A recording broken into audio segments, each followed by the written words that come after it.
What's up, everyone? Welcome back to the channel. This is the Canes game review for the 5-2 loss against the Florida Panthers.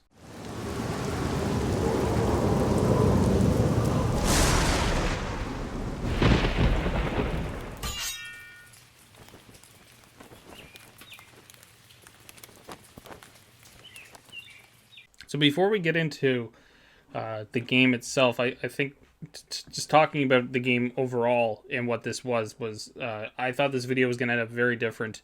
I thought I was going to be very, angry, screamy. But really, after sitting on it, and I purposely did that for a couple days just to feel what that game was, really ends up just being a bad 20 minutes.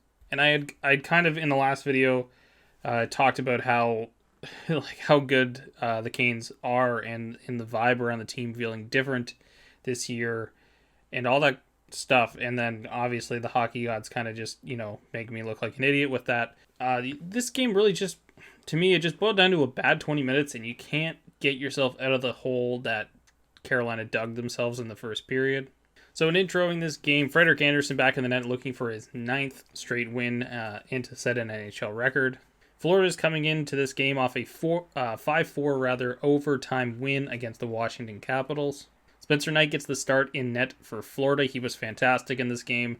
And also the captain of the Florida Panthers, Alexander Barkov, is out in this one. Early on in the first period, Jacob Slavin takes a penalty, his second minor penalty of the season, and which doubles his previous season's total. His stick gets caught up in a player's legs, kind of a perfect timing thing. I don't really know if this is a penalty that's called if on the other end of the ice, as Slavin grabs the puck and goes up, it's a 3-on-2 odd man rush for Carolina, so I'm not really sure if it gets called if it doesn't lead to that offensive chance. Nevertheless, a strong thing, which definitely might not be as strong as we are thinking after this game. The penalty kill gets to go to work early. And on the power play from the left circle, Ethan Bear goes out to challenge Anthony Duclair with a shot. Doesn't really get in front of it, and this is one thing I'm going to bring up when the goal where Brady Shea sort of does the same thing later on in the game happens. If you're not going to block, if you're not going to block the shot, don't go out to block the shot. Just let Freddie see the damn puck, because odds are Freddie's good enough. It's going to have to be a really, really great shot to beat him at this point. And if not, you're really just making it so much more difficult on Freddie to see the puck. So that's a rule of thumb. If you're going to go out to block a shot, block the damn shot. So Duclair gets a snipe. He gets his 7th of the season already. He's having a fantastic start to the year, and just more further proof that the Ottawa Senators have no idea what they're doing. I don't know. We're going to talk about him at the end, so I'll bring it up then. But man, just what a ridiculous idea it was, their handling of him. Tony DeAngelo ended up drawing a penalty from Gustav Forsling, sending the Carolina Hurricanes to their first power play of the game. But of course, in what really was this type of game from Svetchnikov, he takes a penalty immediately after. I'm really getting tired of seeing these ticky-tack plays that the Canes do. It really bugs me. Stahl had one in another game this season so far. I think it might have been the Arizona game. These penalties where all you have to do is not make contact, and they just want to make contact all the time. I get it's a game of inches, and you want to do whatever you can and set picks and make sure that your team has the puck. But when it costs you in this regard, it's just so stupid. Just avoid it. So we had some 4-on-4 hockey. Nothing would get solved there. Steven Lawrence would end up taking a penalty, sending the Panthers back to the power play. And on this power play, I believe this is where I'm going to bring up Brady Shea. A nice pass across to the right dot, and Frank Vatrano just lets a shot go. A one-timer that, again, Shea goes out to block, but he doesn't really want to block it because he doesn't want to throw himself too out of position in the box on the penalty kill. And all it does is screens Freddie. It makes it way more difficult on him. He can fight through one screen right in front of him of a Florida player. I'm not even sure if there was one on this play. But what he can't fight is his own player who's sitting there blocking the puck. And that's what happened on this play. And Freddie can't see the puck. Vatrano gets a great shot off. We're not going to take anything away from Frank Vatrano's shot because it was beautiful in this game. But it's just no help. And again, rule of thumb, if you're going to block a damn shot, go ahead and block the damn shot. Otherwise, get out of the way. So Vatrano has a goal, it's 2-0, and the Panthers early on are 2 for 2 on the power play. And immediately after that, Anton Lundell, a complete mess in the Carolina zone. Freddie kind of plays the puck. It hits the side of the net. He then plays the puck with his stick out into the slot. Nobody's communicating on the play. Anton Lundell, an elite forward prospect for the Panthers, who's just getting into the NHL now, has just such a great opportunity. Literally the most patience in the world. Freddie completely overcommits to the play, and he just buries it with ease. It's 3-0 Florida, and we are not even 10 minutes into this game. Freddie would end up making a big save, which he needed at this point. Not that things were going to get much better, but Duclair came in on a breakaway. That's another point in this game. How many friggin' breakaways can you give up in a game? I think there might have been 10, like at least, in this game for Florida. Again, every Canes defender just getting walked. And I think this is half in part to this team did not start the game well. They weren't good. They're missing a defender in the lineup. We're trying to work a new guy into the lineup who's playing his first game here, which I guess I should have mentioned off the top. Brendan Smith played his first game as a Carolina Hurricane. And the other aspect is, man, Florida's a friggin' great team. Like, this is crazy how good Florida is. I knew last year coming off the season, like, they were a tough team to play against. And, of course, they got the unfavorable matchup of Tampa Bay in the first round. This is a team that's got Stanley Cup aspirations this year. They don't look like they're having any issues with the coaching change, going from Joel Quenneville to Andrew Burnett. So a very good team. Maybe we'll address that a little bit later, maybe in the player highlights section. But yeah, it's already 3-0 in this game. They're still getting breakaways. They're still putting on the pressure. It's just a colossal, just a tire fire for Carolina at this point. On that breakaway, D'Angelo takes a slashing penalty, and he'll head to the box. Florida back to the power play. And immediately I swear, all 5 Florida Panthers touched the damn puck on this play. Everybody passing it perfectly, tape to tape to tape to tape to tape. And Hornquist buries it. It's 4-0 already, and this one is over.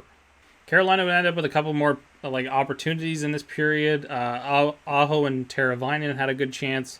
Knight made a save on that one. Svetchnikov and Tony D'Angelo had a 2-on-1. Svetchnikov makes the saucer pass over, but it hops over Tony's stick. And we head to the first intermission with the Panthers leading 4-0. Gee, I don't even know how to say it. I'm trying to figure it out in my brain here. This game is over already. So at this point, we're going to see Antti Raanta come in. We're going to try... If you're as the Canes, all you're trying to do, there's a reason. I think I tweeted this out as well. There's no reason they couldn't steal a point out of this game with their response. All you need to do is 2 goals in each period, but really, and that's what they did in the second, as we'll get to here. This is a bit of an unorthodox video. It's not structured as usual, but yeah, just a disaster. So heading into the second, as mentioned, Antti Raanta is going to come in relief. The Canes started off the period with some chances, some opportunities to get things rolling. Didn't really get anywhere with it, but they were putting on pressure, and that was the most important part. Carter Verhaeghe ends up with 2 phenomenal chances early on in this period. He has a 3-on-1 opportunity and then a little breakaway immediately after. I'm not sure if he missed the net on both or Raanta got pieces of them, but Raanta looked to be kind of dialed in right away. And back down the other way, a little zone pressure that was developing, and Jacob Slavin comes in from the point, just takes a quick look off his backhand, makes a beautiful pass out front. Jesper Fast is there. He buries it. His 5th goal of the season, and it's 4-1. And then the big aspect of the game where everything kind of shifted, and maybe not for a good reason, but and I'm going to get into this, and maybe Canes fans will be a little bit pissed to hear this, but this play is not on Ryan Lomberg at all. Maybe like 10%. I don't know. But Raanta comes out to play the puck. Lomberg's kind of got an opportunity to get out of the way maybe, but he's really just going after the puck. And Ryan Lomberg just smokes Antti Raanta. Raanta goes down in a heap. He is injured on the play. A scrum ensues afterwards. Nobody else besides Lomberg is going to go off to the box. It looks like it's just going to be might be a 2-minute roughing penalty at this point. Might be 2 minutes for goaltender interference, because that's, for some reason, that's what the call ends up being on these types of plays, even when the goalie is way out of his crease. But obviously the biggest story at this point is the health of Antti Raanta, and he goes off He goes to the dressing room, so Frederik Andersen has to come back in after being pulled after the first period. They would end up reviewing the penalty here on Lomberg and ending. I think the reason was it was called a 5-minute major on the ice by the officials, so they had to review to confirm that call because of it being a major penalty. So it gets reviewed. They uphold it. A 5-minute major power play for the Canes, an opportunity to get back into the game. So Carolina heads back to the power play, and on this power play, Vincent Trocheck gets a goal. A little down low below the goal line play. Svetchnikov kind of comes across, and this is where I was surprised, was I thought Florida was going to challenge this one, but where you were in the game, the potential of going to a 5-on-3 while on a major penalty kill would have just given Carolina every opportunity. So maybe you just give up this goal as a means to not challenge a call that nobody really knows how to determine in this league.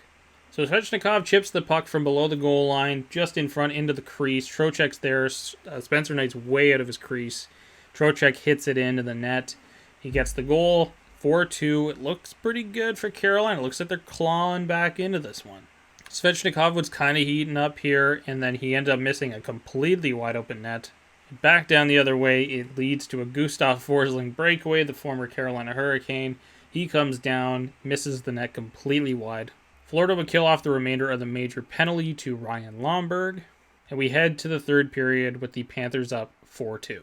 In the third period, I thought Freddie was kind of okay. He didn't face a ton in the second period, but in the third period, I thought he was very, very good, which is in a game that's kind of already lost.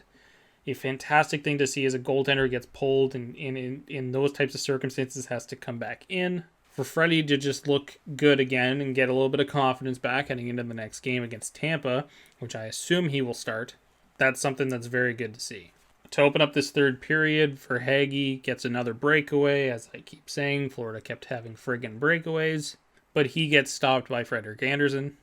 Spencer Knight comes out to play the puck and nearly gifts a goal to Steven Lawrence on this play. And man, it was just that close. It was really a lot of puck luck in this one. And honestly, a few bounces go either way. And man, like it could just be a tie game pretty easily.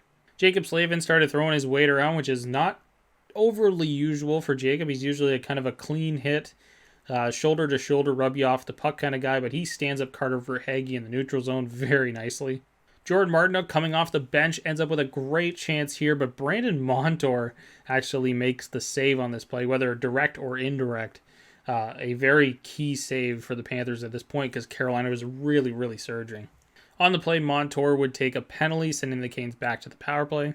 Anderson makes a save on Anton Lundell, who's already got a goal in the game after Tony DeAngelo, with a brutal giveaway, gives Lundell an opportunity. And Florida kills off the penalty. Frederik Andersen makes his best save of the game. He robs Frank Vetrano on a 2-on-1 chance. And a guy who was just snake-bitten all game, couldn't get himself really into this game, Sebastian Aho, ends up missing a wide-open net off a nice slick feed from Teuvo Teravainen. And maybe the one more time we saw it in this game where Anderson just kind of like admitted defeat on a play. Anton Lundell gets the puck in the slot. Anderson completely overcommits. Anton fires the puck and hits the post, thankfully, keeping the score 4-2. Anderson would make one last big save in this game off of Owen Tippett. He'd get pulled at about the 3:17 mark as Rod's trying to get 2 goals on the board. And one last dagger. Anthony Duclair gets his second of the game, 8th of the season, and an empty net goal to make it 5-2, and that's how this one would end. So I think it's worth it to analyze some players. I actually had a lot more written down. I originally came out of that first period thinking, wow, I'm going to have 0 good Canes players to talk about in this one. But I found 3. I thought Slavin had an excellent game. He was still, other than taking a tough penalty in the first period that leads to the first goal. I thought he was the best defenseman on the ice for sure. He was up and down the play all game, creating chances. He gets the assist on the Jesper Fast goal. But I thought he was just his usual excellent self. I thought Jordan Staal did a lot of good things in this game. Didn't really get rewarded for it on the stat sheet, of course. But he was solid in this game to keep the team going. And I think that's one difference between what we were seeing last season and what we're seeing this season is this team, even when there's all this adversity, even when they're down 2 goals in a game, they're still pushing, they're still fighting. Which is great to see because they could have just completely folded after that first period. And the last good player that I thought of in this game, Seth Jarvis, continues to be very good in this lineup, and it's going to become really difficult to pull him out of the lineup when we get to the point of seeing Nino Niederreiter return in a few weeks. Again, just making smart plays, good puck control, winning battles along the boards for a guy who's 5'9". Really, I don't know. I saw a quote from Rod today saying they love the kid when they were talking about, well, if we're going to return him to the WHL or not. He's been so good in these games. So good for him. I'm so happy he's here. I've mentioned that a few times. But really, it's I don't know how you send the kid down. He's been so good, but I understand not wanting to burn a year off his ELC if you think he's not really going to be around the team. Getting to some, kind of average players. Let's start off with Frederik Andersen. I think the last time I put him in the meh category for this type of game was the first one of the season against the Islanders. Obviously, the team didn't help him much in the first period. Not a lot of the goals were on him. But what would have been a disastrous performance and definitely would have landed him in the bad category in this game gets saved a little bit because of a few saves in the second period and his overall great play in the third to give the Canes a real shot at getting into this game. The other one I had in this category was Svetchnikov. I thought just one of those games where Svetch doesn't really move his feet, has a penalty. He had the assist on the Trocheck goal, which I thought was very good, but arguably could have been wiped out if they challenged for goaltender interference. And ultimately, just not a game like when we get games like this where the lead is in such a way that it's an uphill climb. Svetch is the guy we want shooting the puck. Svetch is the guy we want doing a lot of stuff on the ice. And early on, we're still seeing him put up a lot of points. That's great.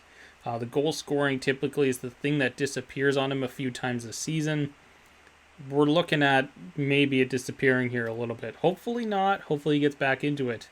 But right now he looks a little snake bitten with his shot.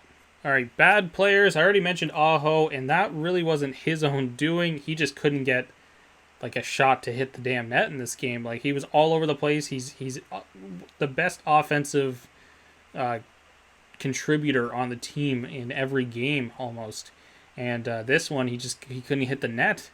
He had a very good game. I thought he was all over the place, but just not for him, just not where he wants to be on the night. He just missed a few open nets. He got obviously visual frustration on his face in this one. All right, and now Jordan Martinook, very steadfast in this. Last year, I've said it in one of the Canes game review videos when I was still doing them last year before the schedule and life took over. The Canes last year spent $2 million or more on 3 different players, and really, I highlighted that I wanted one guy back. I thought one guy was worth that money, maybe even a little bit more. That was Brock McGinn. I did not want Warren Fogle back, and I think the trade for Ethan Bear is fantastic. And the other one is Jordan Martinook, and I totally understand that there's intangibles there with the room, but this guy cannot play above the fourth line. I'm sorry. I'm really sorry, but him next to Aho and Teravainen is a negative. It is pulling offense away from these guys.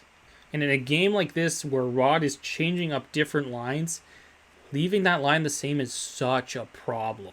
Like, the sentiment on Twitter is all the same here.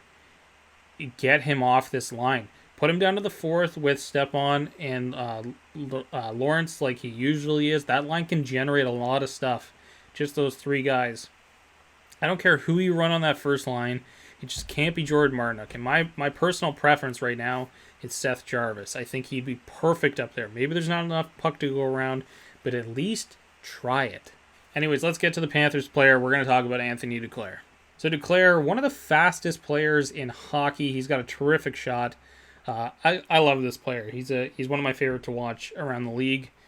Might be my favorite player on the Panthers, maybe besides like Huberdeau. He had an excellent game in this one. I don't know how much more you can say about Anthony Duclair, but let's talk about what I mentioned earlier with the Ottawa Senators. case you're unaware, you don't follow much Sens news or Anthony Duclair's career specifically. Duclair was acquired by the Sens in the Matt Duchene deadline trade, I believe. Might have been actually the Ryan Dzingel trade. But he was acquired at that deadline to Ottawa. He played the season before last, with the pandemic stoppage and everything like that. And what Anthony did was he went in and represented himself in contract negotiations with the Ottawa Senators. And Ottawa turned around, and not only did they not offer the money that Duclair wanted, they didn't even qualify him.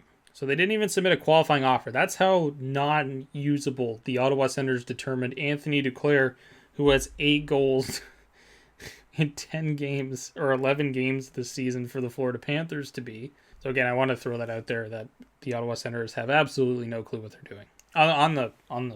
Let's say on the pro scouting side. Jesus Christ, they have no idea what they're doing pro scouting wise. So that will wrap up this video, guys. Obviously a tough loss in this one, a hole that the Canes really dug themselves into and couldn't get out of early into this game. You do have to lose at some point. No team's going to go 82-0. We fully understand that. Obviously our concern was the effort in that first period, but I think the guys made up for it in the second and the third. Just some stuff you want to shore up a little bit and get better at each and every day. So thank you for watching the video. I hope you liked it. If you did, down below, hit that thumbs up. And if you haven't already, subscribe to the channel, hit that notification bell. You'll get these videos as soon as they upload. And as always, I'll catch you guys on the next one.